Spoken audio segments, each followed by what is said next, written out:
Hello everyone, I welcome you all in my channel decode the law. आप सभी लोगों की स्वागत करती हूँ हमारे सीआरपीसी लेक्चर सीरीज़ में। In this lecture series I will cover the important sections which are important from the exam perspective. और अगर आप प्रैक्टिस करते हो कोर्ट में तो ये लेक्चर सीरीज़ आपके लिए बहुत ही इंपॉर्टेंट रहेगा।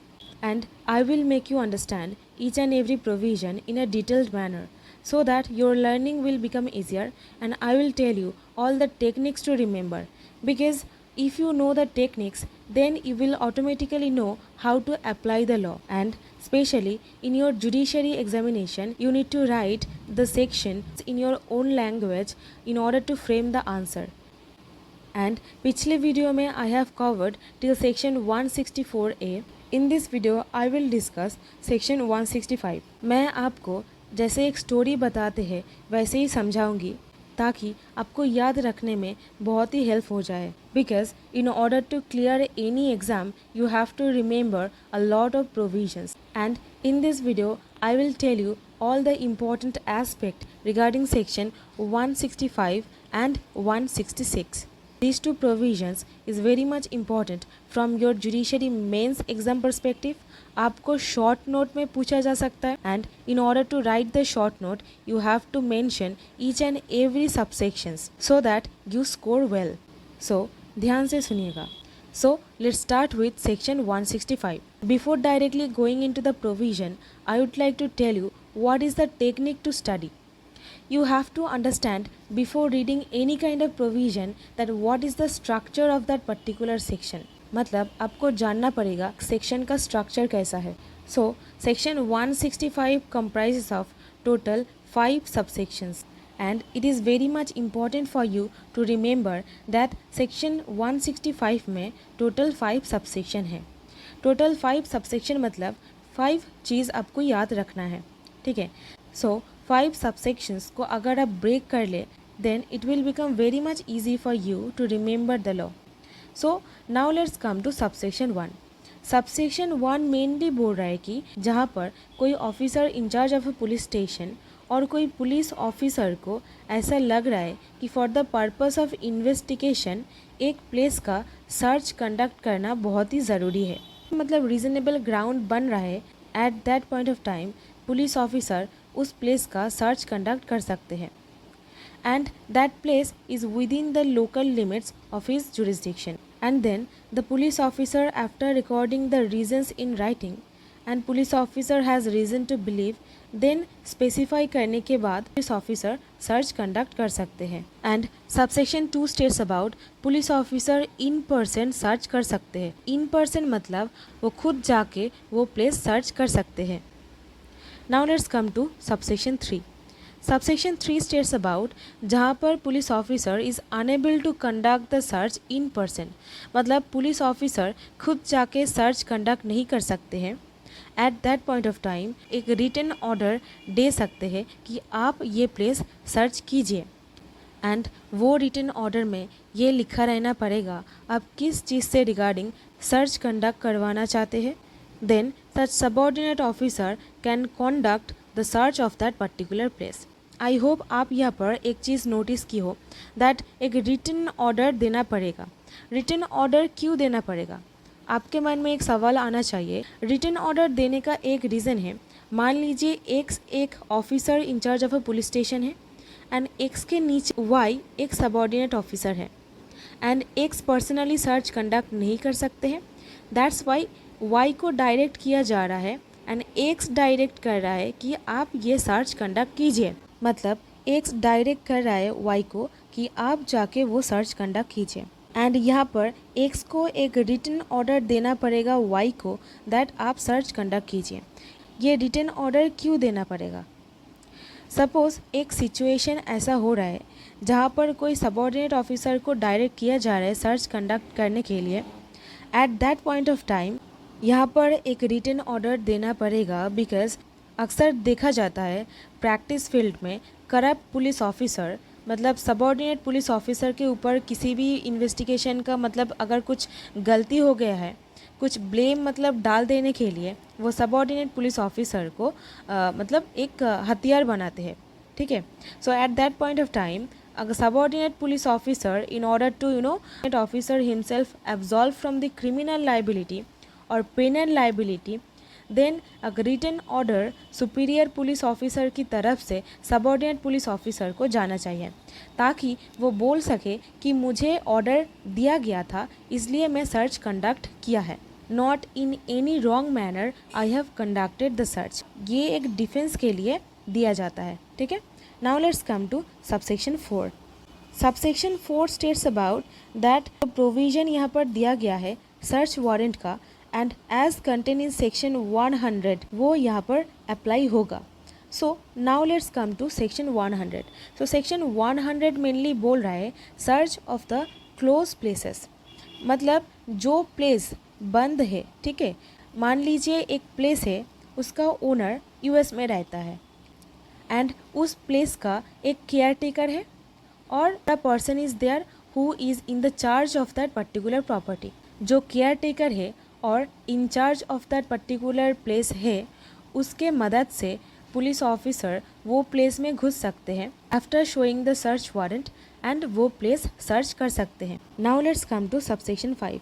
Subsection 5 states that after conducting search, and जो प्रोविज़न मेंशन किया गया है अंडर सबसेक्शन 1 एंड सबसेक्शन 3, उसका जो रिकॉर्ड है उस रिकॉर्ड का एक कॉपी सेंड करना पड़ेगा जो नियरेस्ट मैजिस्ट्रेट है, वो मैजिस्ट्रेट जो उस केस का कॉग्निजेंस ले सकते हैं, एंड वही सेम ऑर्डर, ठीक है, जो मैजिस्ट्रेट को भेजा गया है फ्री ऑफ कॉस्ट भेजना पड़ेगा द ओनर और ऑक्यूपायर ऑफ दैट प्लेस जहाँ पर सर्च कंडक्ट किया जा रहा है, ठीक है। So that's the provision, very much simple, you have to remember for your exam perspective. Now let's come to section 166। Section 166 enumerates the provisions relating to when officer in charge of a police station may require another to issue search warrant। इस section का मतलब है, मान लीजिए ए एक police officer है इस jurisdiction का, मतलब मान लीजिए ये एक जुरिस्डिक्शन है, ठीक है, and B is a police officer of this jurisdiction, मतलब ये एक जुरिस्डिक्शन है, इसका पुलिस ऑफिसर इंचार्ज है बी, एंड इस पुलिस ऑफिसर को एक इन्फॉर्मेशन मिला है कि इस जुरिस्डिक्शन में, मतलब in the jurisdiction of B, एक मर्डरर, मान लीजिए x is a murderer of a case, वो छुपा हुआ है, ठीक है, and that murder has been committed in the jurisdiction of A, ठीक है। यहाँ पर मर्डर हुआ है एंड एक्स छुपा हुआ है बी के जुरिस्डिक्शन पर, देन एक्स को तो पकड़ना पड़ेगा, right, for the purpose of investigation and उसको कोर्ट में प्रोड्यूस करने के लिए। सो ए तब क्या करेगा, ए बी को एक रिक्विजिशन भेजेगा कि आपके जुरिस्डिक्शन पे एक इंसान छुपा हुआ है जो मेरे एरिया में एक क्रिमिनल केस में और एक मर्डर केस में एक्यूज्ड है, उसको पकड़ना है, ठीक है। सो अगर ऐसा कोई सिचुएशन अराइज हो, then what is the procedure, how the entire search will be conducted, the provision has been mentioned in section 166। so अगर ऐसा कोई सिचुएशन हो तो 166 में जो प्रोविज़न बताया गया है वही फॉलो करना पड़ेगा।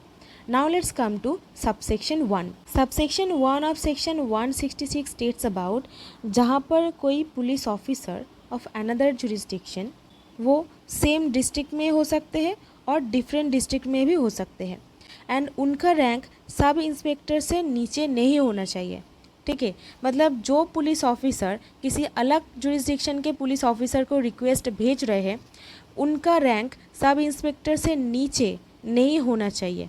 वो पुलिस ऑफिसर रिक्वेस्ट भेज सकते हैं किसी अलग जुरिस्डिक्शन के पुलिस ऑफिसर जहाँ पर मतलब वो कल्प्रिट छुपा हुआ है और कुछ इन्वेस्टिगेशन से जुड़ा हुआ मतलब कुछ सुराग है, वहाँ पर भेज सकते हैं in order to conduct the search. Now let's come to subsection 2। Subsection 2 states about on being so required shall proceed according to the provision of section 165। मतलब सेक्शन 165 में जो प्रोविज़न बताया गया है वो प्रोविज़न अगर ज़रूरी हो वो फॉलो किया जाएगा। Now subsection 3 states about अगर ऐसा कुछ सिचुएशन बन रहा है जहाँ पर किसी और जुरिस्डिक्शन के पुलिस ऑफिसर का मतलब परमिशन लेना पड़ेगा in order to conduct the search, then जो पुलिस ऑफिसर सर्च कंडक्ट करवाना चाहते हैं उनको एक रिक्वेस्ट भेजना पड़ेगा, right. But this is subject to certain procedure, right, and in order to follow the procedure कुछ टाइम भी लग सकता है। अगर ज़्यादा टाइम लिया जाए, अगर देर हो जाए तो एविडेंस को मतलब छुपा दिया जाएगा और डिस्ट्रॉय कर दिया जाएगा। Eight that point of time जो पुलिस ऑफिसर सर्च कंडक्ट करवाना चाहते हैं वो पुलिस ऑफिसर पहले खुद जाके सर्च कंडक्ट कर सकते हैं according to the provision of section 165 and then inform कर सकते हैं जिसके जुरिस्डिक्शन पर वो सर्च कंडक्ट की है उस पुलिस ऑफिसर को। उसके बाद उनको रीज़न देना पड़ेगा दैट अगर डिले हो जाता और देर हो जाता तो एविडेंस को डिस्ट्रॉय किया जाता। सो ऐसा रीज़न देकर वो पहले सर्च कंडक्ट कर सकते हैं एंड वो सर्च कंडक्ट कर सकते हैं as if that he is searching within his local jurisdiction. ऐसे ही वो सर्च कंडक्ट कर सकते हैं अगर कोई इमरजेंसी सिचुएशन अराइज हो। Now let's come to subsection 4। Subsection 4 states about any police officer जो सर्च कंडक्ट कर रहे हैं under section 3 shall forthwith send a notice to the officer in charge of a police station within whose local jurisdiction or place is situate, and also send with such notice a copy of the list prepared under section 100 shall also send to the nearest magistrate empowered to take cognizance of the offence। मतलब जहाँ पर subsection 3 में search conduct किया जा रहा है वहाँ पर उस सर्च के रिलेटिंग जो नोटिस है वो भेजना पड़ेगा जिस पुलिस ऑफिसर के जुरिस्डिक्शन पर ऐसा सर्च कंडक्ट किया गया है एंड वो नियरेस्ट मैजिस्ट्रेट जो एम्पावर्ड है to take cognizance of such offence, वो कॉपी भेजना पड़ेगा उनको। And as that has been mentioned in section 100 of the code of criminal procedure and subsection 1, 3 and 165 में जो प्रोसीजर बताया गया है रिकॉर्ड रिलेटिंग वो भी फॉलो किया जाएगा। Now let's come to subsection 5। Subsection 5 states about owner or occupier of that place search shall on application be furnished free of cost with copy any of the record sent to the magistrate under subsection 4।